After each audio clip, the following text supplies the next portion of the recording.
Whit. No bun. Oh, I got confidence in you. See, there we go. I believe in you. There we go. Nice. I would never say you couldn't do that. Okay? I got to start here in a second, Captain. Yeah, I'm going to go. You guys go. talk. Go get a dog. I'm gonna We're go. talking dog. nothing, just dogs. Just Like, dogs. No Just doing comment. one. Right. That's it. All right. One dog Yeah. per segment for 3 hours. Yeah. Okay. 9 dogs. Oh, he can handle that. No for problem. sure. No problem. I'm curious, since you and I were talking before we got on air, how the world of TV is treating you. You like it?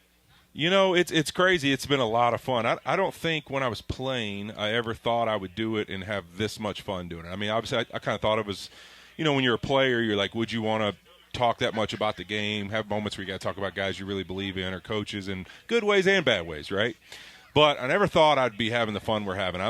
Picturing it probably when you're a player, it's like in a studio, or possibly doing something where you're kind of just looking at a camera and talking, but being on the field in those arenas every week, feeling the energy of the stadium, the vibe of the fans. I mean, I think, we have a lot of fun between Fitz and Sherman and I. We love to do it. Go out early, check out all the fans, see all the coaches and players, give a lot of hugs, just kind of give a feel of how guys are doing. It's a blast. Yeah. Does it feel like you really have – you haven't left the game per se because you're still involved that way? Yeah, you really do feel that way. And also you're so close that, we're still new enough out of it. There's so many guys we played with or coaches for me that, either played while I was playing or I, might have had them somewhere I was. And so that part's been really fun. It feels like every team you got a little bit of a connection and getting to be there, be in the stadium, share some thoughts with them too, a little bit of where you're at and kind of develop this respect level.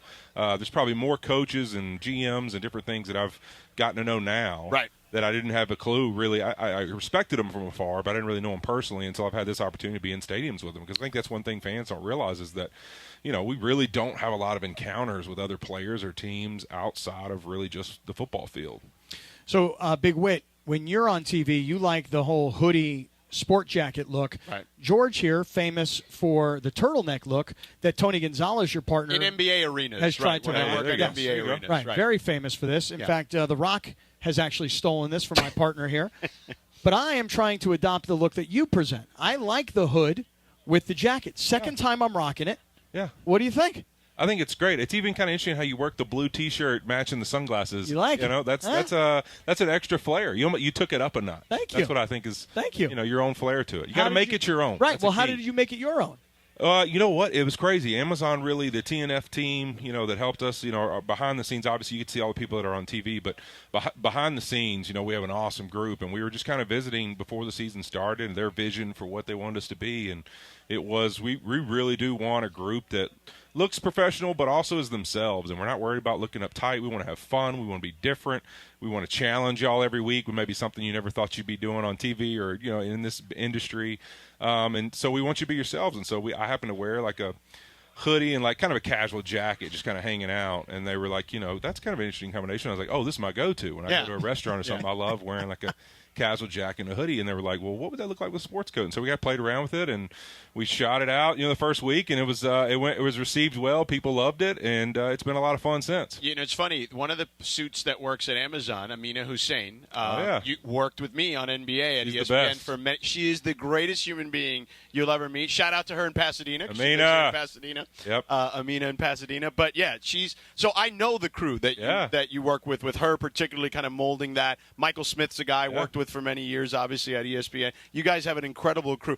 I love just kind of the energy. Everybody's got a little different energy on set. Carissa's incredible. She's a professional. You got, Sherman, his energy. Fitzpatrick is a wild man, it feels wild like. man. Last And week, then what he did. Tony's like looking at you guys just like, yo, you guys are crazy every week. Yeah. That's kind of the vibe I get from him. It is. Sometimes we laugh because Tony and Carissa are obviously the people who've been on TV the longest, and I think sometimes we think of them as like mom and dad, and they're just looking at the three of us like, what in the world? Because Fitz and I, it's like I think they almost have to be careful they even bring something up because they're like, they will say yes and they'll do it. So let's not ask first. What does that sound like? Let's go see whether this is actually something we want to do or not, and then we'll put it out there because they always know my answer. My answer, I send the same text every week when they propose something. I'm in. Yeah. And that's it. You guys ever put down a 22-inch glizzy together?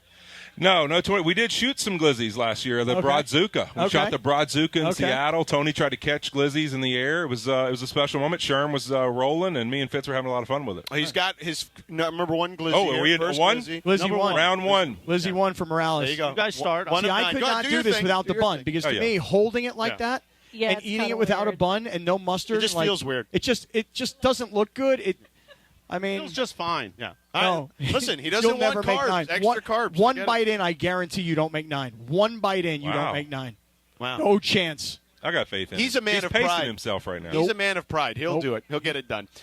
So, Whit, obviously that stuff is fun. And then the games have been fun. Having Al there, obviously doing it as well, who's called so many great games over the years, Herb Street, those guys. Just the whole broadcast just feels like you guys have like a fun, cohesive unit in general. We do. I think that's been one of the fun things. When you're in a locker room in the NFL, it's no different. There's teams that stick out in your mind, like years I've had where it's like, man, our locker room, our coaching staff, just how we fit. There's a reason for the success, just the mold we had of our personalities and everything else. Right. I think this TNF team's the same way. It's pretty special, obviously, to have Sherm and Fitz and I fresh off the field. Yeah. It's pretty rare to be able to put together rookies all together, too, in this business where we don't even know what's right from wrong or anything else. I'll never forget the first time Carissa said banter, and we were all like looking at each other like, what the crap does that mean? Coach, hey, what does banter mean? What does banter mean? So anyways, but it's just that's how it is. And so then from Tony and Carissa and then our crew off the scene too, it's been great, man. We literally Wednesday nights, it's like everyone from PR to producers to behind the scenes TV, truck, you name it. We're hanging out in the hotel. We're spending time together. That's awesome. I call us a traveling circus. It's just like we raid lobbies of hotels and just all hang out together. So it's been a lot of fun just creating a family off the air as much as on it. And then, of course, the team you played for, the Rams. Tough one this week, but let me tell you something. You could easily make the case they could have won all these games, basically. I know it's a young squad, different energy with this team. How do you view them thus far this season? Yeah, I just don't, I think people are quick to, like, jump on bandwagons of the past, right? So it's like last year was last year, and all of a sudden, like, you don't win a couple games. People want to kind of relate it, and I'm not. I'm bullish on them. I think they're playing great football. I think that they're just every now and then a game, you can just see there's, like, one horse or two. They're probably a little short. Like, hey, you just need one more veteran guy in a presence. And I don't even mean that the guys playing aren't talented enough yet. They're just probably an ounce too young. And I said this before the season.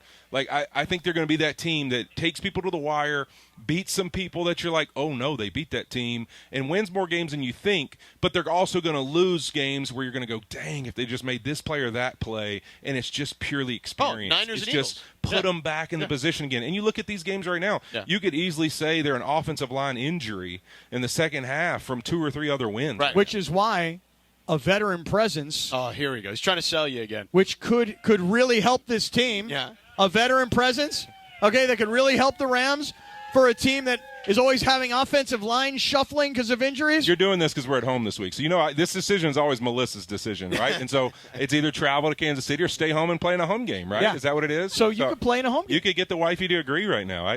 No, I'm kidding. Okay, so you ready? All right. No. I need you to listen. But Wait, how many times do you get asked that? Like everywhere I go. Of course, because you look like you could still play.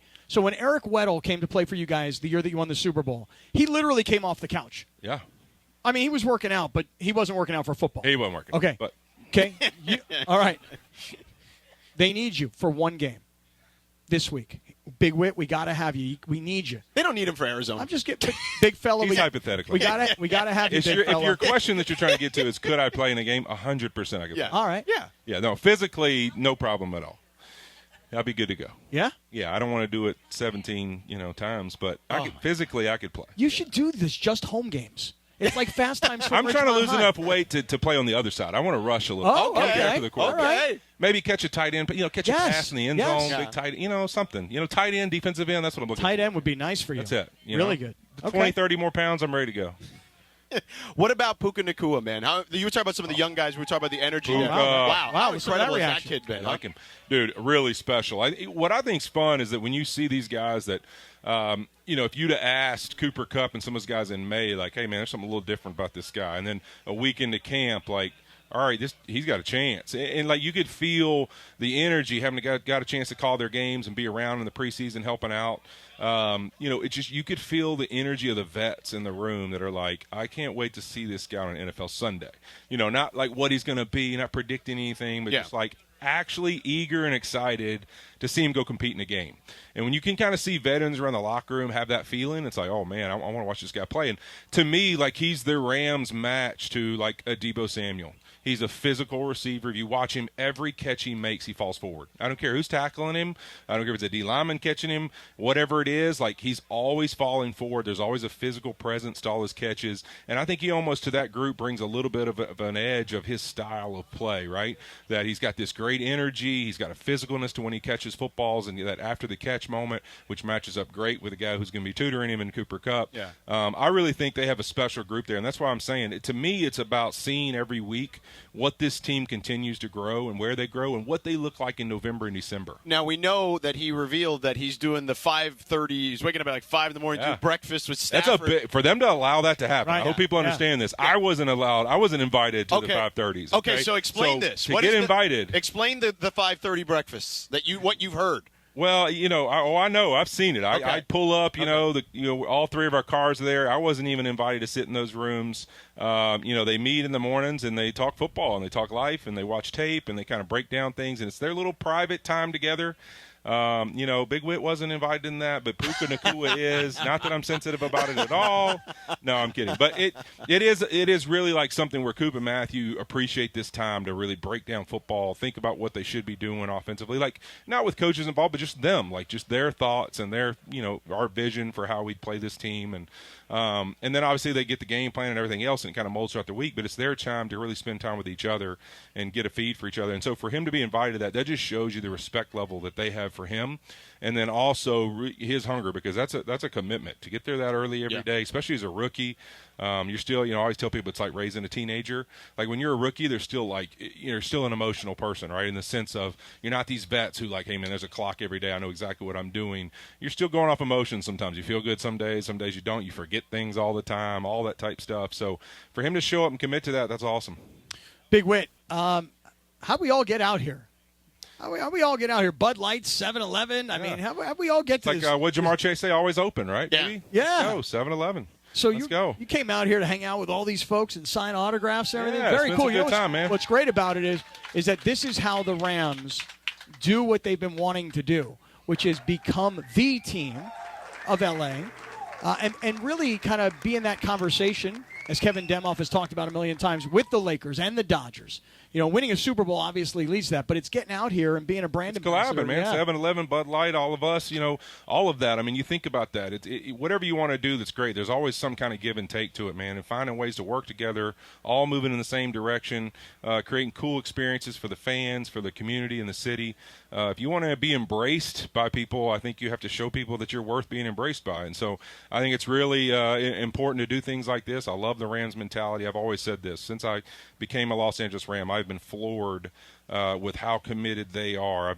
Playing in Cincinnati, being around other guys with other franchises, the true commitment to, like, being a part of the community and being a part of, hey, how can we make it better? How can we be a part of the whole process? Like, it's not about us. It's about all of us finding ways to make it better.